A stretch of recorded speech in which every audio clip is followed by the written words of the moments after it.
Have you ever trusted someone's expertise, only to discover they were playing you for a fool?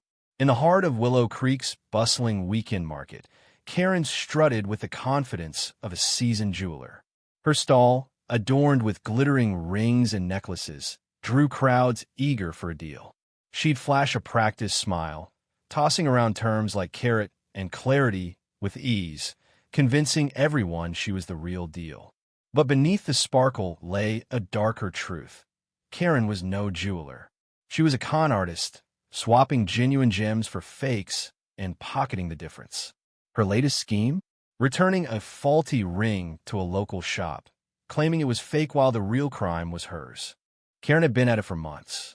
She'd buy cheap knockoffs online, slip them into settings that mimicked high-end designs, and sell them as authentic. Her charm was her weapon. She'd spin tales of sourcing gems from exotic mines, her voice dripping with authority. Customers ate it up, handing over cash for what they thought were treasures. But her boldest move was targeting Bella's boutique, a small jewelry store owned by Bella, a kind-hearted woman who'd built her business on trust. Karen bought a $2,000 diamond ring from Bella, wore it for a week, then stormed back, claiming it was a fake. "This is glass," she shrieked, waving the ring in Bella's face. "I'm a jeweler myself, and I know a scam when I see one." Bella, stunned, agreed to inspect it, unaware Karen had swapped the real diamond for a cubic zirconia knockoff. The truth began to unravel when Mia, a quiet gemology student, overheard Karen's tirade. Mia had been browsing Bella's boutique, her keen eyes catching details others missed. Something about Karen's story didn't add up.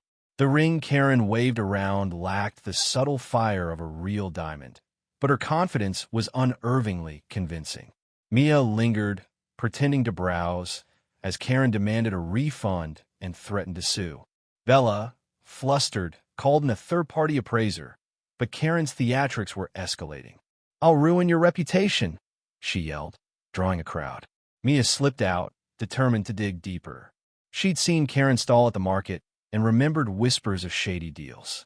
Could this be more than a one-off scam? Mia wasn't alone in her suspicions. Enter Leo, a grizzled pawn shop owner who'd dealt with Karen before. He bought a vintage necklace from her, only to discover it was plated brass, not gold. Leo had kept quiet, chalking it up to a bad deal, but Mia's questions stirred his memory. He shared security footage from his shop, showing Karen swapping a pendant when she thought no one was watching. Mia's heart raced. This was proof. She teamed up with Leo, and they devised a plan to catch Karen in the act. They'd stake out her market stall, where rumors swirled of her selling returned jewelry at bargain prices. The twist? Mia recognized the faulty ring Karen was hawking it was Bella's original diamond, now back on the market. The confrontation came on a sunny Saturday, the market buzzing with shoppers. Karen's stall was packed, her voice loud as she boasted about her exclusive gems. Mia and Leo blended into the crowd, cameras ready. Bella, tipped off by Mia, arrived with the appraiser. Karen didn't notice them at first, too busy charming a customer into buying a rare sapphire ring, another knockoff. Then Bella stepped forward, holding the cubic zirconia Karen had returned. "Is this yours?" Bella asked, her voice steady but sharp. Karen froze, her smile faltering. The crowd hushed, sensing drama. "That's not mine," Karen snapped, but her hands shook as she shoved a tray of rings under the table. Mia seized the moment. "Then why's your fake ring back on sale here?" she said, pointing to the diamond ring in Karen's display. The appraiser stepped in, examining it under a loupe. "This is the original," he declared. "And this," he held up a zirconia, "is a cheap fake." Gasps rippled through the crowd. Karen's face turned crimson, her excuses unraveling.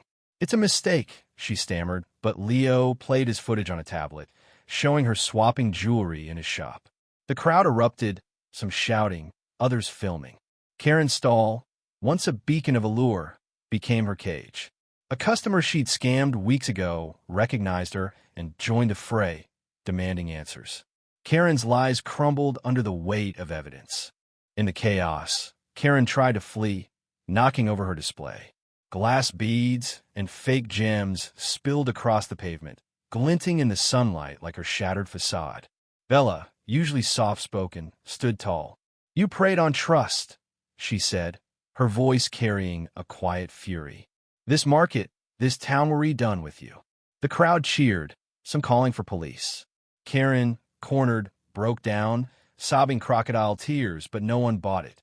Her reputation was in tatters, her scams exposed. Word spread fast, and by day's end, her stall was empty, her name a cautionary tale. The market banned her, and Bella's boutique offered free appraisals to Karen's victims, restoring faith in the community. What happened to Karen was more than a public shaming, it was justice. She'd built a throne on lies, only to watch it collapse. Bella rebuilt her business, stronger for it, while Mia and Leo became local heroes. Their courage reminded everyone that truth, though slow, always catches up. The market thrived again, a testament to honesty over greed. So what do you think? Was Karen's downfall fair? Or should she have been given a chance to make amends? Share your thoughts. Where do you draw the line between justice and mercy?